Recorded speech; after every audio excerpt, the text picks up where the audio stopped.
Yan, masarap yan. Maraming salamat, ate. Thank you. Salamat. Mahal. Pasensya ka na, naranasan mo itong lahat dahil sa akin, ha?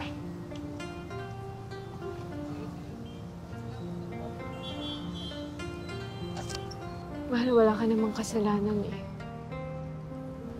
Sa totoo lang, ako yung nahihiya kasi ganun katratuhin ng pamilya ko.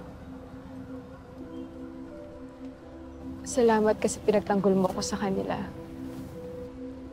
Alam mo, wala akong ibang ikasasaya kundi yung makasama lang kita habang buhay.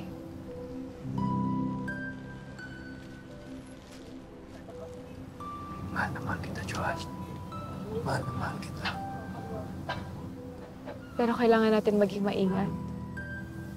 Kilala ko sila Mama at si Ayi, Gemma. Hindi sila titigil hanggat hindi nila ako nilalayo sa'yo. Baka ako sa'yo. Pag magpagkasala tayo, wala na makakahiwalay sa ating dalawa.